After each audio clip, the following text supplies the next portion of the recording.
नमस्कार दोस्तों, राजस्थान में विधानसभा उपचुनाव के बाद पंचायती राज चुनाव की सुखबुआर तेज हो गई है। प्रदेश की 7,463 पंचायतों का कार्यकाल जनवरी फरवरी में पूरा होने जा रहा है। वहीं सरकार ने स्थानीय निकायों के चुनाव रोक लगाकर प्रशासकों को चेयरमैन नियुक्त किए। ऐसे में सरपंचों में वह है कि सरकार पंचायत चुनाव निरस्त कर कई प्रशासन नियुक्त नहीं कर दे, जिसे लेकर प्रदेश के सरपंच 6 दिसंबर को जयपुर कूच करेंगे।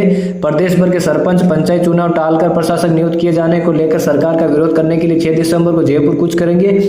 बता दें कि जनवरी में 40% सरपंचों का कार्यकाल खत्म होने जा रहा है। ऐसे में सरकार से सरपंचों की मांग है कि पंचायतों में प्रशासक नहीं लगाए जाए, कमेटी बनाकर पंचायतों में सरपंचों को ही चेयरमैन बनाया जाए।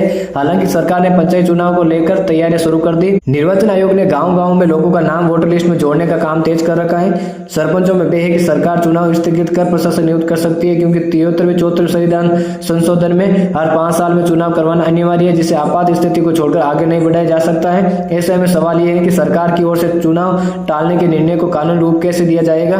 दोस्तों, आज की दूसरी बड़ी खबर, राजस्थान में भजनलाल सरकार ने अशोक गहलोत की एक और योजना को बंद कर दिया है। योजना के तहत 100 करोड़ रुपए खर्च होते थे, सड़क सफाई शिक्षा को लेकर खर्च होता था। इस संबंध में ग्रामीण विकास विभाग ने आदेश जारी किए दिए। गहलोत सरकार में साल 2022 में शुरू की गई मुख्यमंत्री क्षेत्र विकास योजना CMAD को 1 अप्रैल 2025 से बंद कर दिया जाएगा। अधिकारियों के मुताबिक गहलोत की इस योजना के अवैध में भजनलाल सरकार खुद नई योजना लाएगी।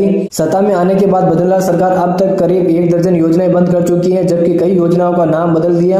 हालांकि पूर्व CM अशोक गहलोत ने CM भजनलाल शर्मा से मांग की थी कि भले ही योजनाओं का नाम बदल दीजिए, लेकिन बंद मत कीजिए। गहलोत का तर्क है कि ये सभी योजनाएं सामाजिक सरोकार से जुड़ी हुई हैं, गरीब लोगों को फायदा मिल रहा है। भजनलाल सरकार ने चिरंजीवी स्वास्थ्य योजना का नाम बदलकर मुख्यमंत्री आयुष्मान आरोग्य योजना कर दिया। इसके बाद इंदिरा रसोई योजना का नाम बदलकर अन्नपूर्णा रसोई, इंदिरा गांधी शहरी रोजगार गारंटी योजना का नाम बदल मुख्यमंत्री शहरी रोजगार गारंटी योजना, मुख्यमंत्री बाल गोपाल योजना का नाम बदलकर प्रणदाय बाल गोपाल योजना, राजीव गांधी छात्रवृत्ति योजना का नाम बदलकर स्वामी विवेकानंद छात्रवृत्ति योजना, राजीव गांधी जल स्वावलंबन योजना का नाम बदल मुख्यमंत्री जल स्वावलंबन योजना और मुख्यमंत्री वरिष्ठ नागरिक तीर्थ योजना का नाम बदल पंडित दीनदयाल उपाध्याय वरिष्ठ नागरिक योजना किया गया।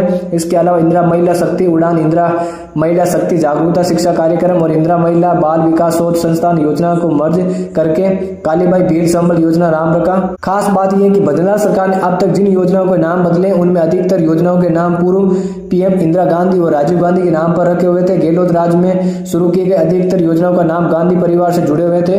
आज की तीसरी बड़ी खबर, बीकानेर पुलिस लाइन में तैनात और बंगलू गांव निवासी रिजर्व पुलिस लाइन में तैनात महिला कांस्टेबल सीता सिंह को 3 सप्ताह पहले फीवर हुआ था। 1 हफ्ते से वे बीकानेर के PBM अस्पताल में उपचाराधीन थी, लेकिन स्वास्थ्य में कोई सुधार नहीं होने पर अंत उनकी मौत हो गई। बताया जा रहा है कि बीकानेर के इसी PBM अस्पताल में इस बार डेंगू के 1000 से ज्यादा रोगी आ चुके हैं। PBM में आने वाले रोगी बीकानेर के अलावा चूरू, श्री गंगानगर, हनुमानगढ़, अनूपगढ़ इलाके से संबंधित है। लोगों में एक महिला कांस्टेबल के डेंगू के डंक से मौत का शिकार होने की खबर के बाद हड़कंप में एक बार फिर मच्छरों का सफाई करने का अभियान पर जोर दिया जाना लगा। यह ध्यान रहे कि बीकानेर के ही PBM अस्पताल में चिकनगुनिया से देवी नामक महिला वर्धा की मौत हो गई। आज की चौथी बड़ी खबर, राजस्थान के मौसम में इन दिनों उतार चढ़ाव का दौर जारी है। ठंड बढ़ रही है तो कहीं कहीं पर अभी तापमान में भी बढ़ोतरी देखने को मिल रहा है। इसके कारण दिन की धूप अभी भी तेज लग रही है। प्रदेश के मौसम में इन दिनों तापमान में उतार चढ़ाव का मौसम बना हुआ है।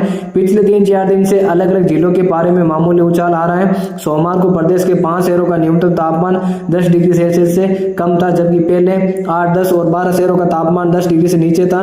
मौसम केंद्र जयपुर के माने तो दिसंबर महीना सर्दी के आगाज का महीना है, लेकिन पहले सप्ताह में ज्यादा ठंड नहीं पड़ती दिखाई दे रही है। पहले सप्ताह में सर्दी ज्यादा नहीं सताएगी, जबकि दूसरे सप्ताह में तापमान डाउन होगा। तीसरे और चौथे सप्ताह में कड़ाके ठंड पड़ने की संभावना। राजस्थान का माउंट आबू सबसे ठंडा माना जाता है। वहां के तापमान में सोमवार को गिरावट देखी गई, लेकिन अन्य शहरों के तापमान में बढ़ोतरी हुई। आज की 5वीं बड़ी खबर, नागौर की क्यूंसर विधानसभा सीट पर उपचुनाव के विजेता रेवतराम डांगा ने मंगलवार को विधानसभा में विधायक पद की शपथ ली। राजस्थान में विधानसभा के विधानसभा अध्यक्ष वासुदेव देवनानी ने रेवतराम डांगा को क्यूंसर विधायक के रूप में शपथ दिलाई। शपथ लेने के बाद विधायक रेवतराम डांगा ने वीर तेजाजी महाराज का जयकारा लगाया। शपथ लेने के लिए रेवतराम डांगा बड़ी संख्या में समर्थकों के साथ ट्रैक्टर पर सवार होकर विधानसभा पहुंचे। ट्रैक्टर पर डांगा के बाईं तरफ वरिष्ठ नेता रिचपाल मिर्धा और दाएं तरफ क्यूंसर प्रधान प्रतिनिधि जगदीश वड़ियासर बैठे। इससे पहले विधायक डांगा ने समर्थकों के साथ पारंपरिक जवार का कड़म फसल हाथ में लेकर खुशी जाहिर किया। इस दौरान प्रदेश सरकार में महिला कल्याण में बाल विकास और PWD राज्य मंत्री डॉक्टर मंजू बागमार भी साथ रही। आज की छठी बड़ी खबर, अजमेर दरगाह में शिव मंदिर होने के दावे को लेकर देश भर में सियासी बयानबाजी जारी है। सोमवार को जियारत करने अजमेर आए बॉलीवुड एक्टर एजाज खान ने कहा, ये गरीब नवाज, इन्होंने कई गरीबों को अमीर बना दिया। यहाँ हिंदू, मुस्लिम, सिख, ईसाई सब आते हैं। ये ख्वाजा साहब है, यहाँ मत उलझो, पीढ़ियां की पीढ़ियां उलझ जाएगी। यूडीएच मंत्री जावेद सिंह खहरा ने कहा, देश में सालों तक तलवार की नोक पर धर्मांतरण हुआ, हमारे धार्मिक स्थल तोड़कर दूसरे धर्म स्थल बनाए गए। यदि अजमेर दरगाह में ऐसा कोई मामला है तो उसकी वैज्ञानिक तरीके से जांच होनी चाहिए। पूर्व कैबिनेट मंत्री रहे सालेह मोहम्मद ने मामले पर कहा, अजमेर शरीफ में ख्वाजा साहब की दरगाह करीब 800 साल पुरानी है। आज देश का दुर्भाग्य है कि एक संगठन के लोग निचली अदालतों में जाते हैं और झूठी चीजें साक्ष्य लगाकर बताते हैं कि यह पुराना मंदिर है। इस तरह के मामले आते हैं तो कम से कम मेरा तो ये मानना है कि निचली अदालतों को भी ये देखना चाहिए कि कोई व्यक्ति यदि ऐसा दावा कर रहा है तो उसमें कितना दम है। आज की सातवीं बड़ी खबर, तमिलनाडु में 30 नवंबर को आए फेंगल तूफान से अब तक 12 लोगों की मौत हो चुकी है। 1.5 करोड़ लोग प्रभावित। सीएम स्टालिन ने सोमवार को पीएम मोदी को चिट्ठी लिखकर 2000 करोड़ रिलीफ फंड की मांग की। पीएम मोदी ने आज सुबह फोन पर स्टालिन से बात की और मदद का भरोसा दिया। स्टालिन ने चिट्ठी में लिखा, 69 लाख परिवारों के 1.5 करोड़ लोग तूफान से बुरी तरह से प्रभावित हैं। 2416 झोंपड़ियां, 721 घर, 963 मवेशियों की मौत, 2 लाख हेक्टेयर जमीन बर्बाद, 9000 किलोमीटर की सड़कें, 1936 स्कूल तबाह हो चुके हैं। उन्होंने लिखा कि विलुपुरम, तिरुवन्नामलाई और कलाकुरेची में एक ही दिन में पूरे सीजन 50 सेंटीमीटर से ज्यादा की बराबर बारिश हुई, जिससे बाढ़ आ गई। टेम्परेरी तौर पर सब कुछ ठीक करने के लिए 2475 करोड़ की आवश्यकता होगी। एनडीआरएफ फंड के जरिए तत्काल 2000 करोड़ रुपए की मदद करें। फेंगल तूफान 30 नवंबर शाम 7:30 बजे पुडुचेरी के कराईकल और तमिलनाडु के महाबलीपुरम के बीच समुद्र तट से टकराया था। कमजोर होने के बाद तूफान 2 दिसंबर को केरल, कर्नाटक, तेलंगाना, आंध्र प्रदेश में पहुंचा। इन राज्यों में भी लगातार तेज बारिश हो रही है।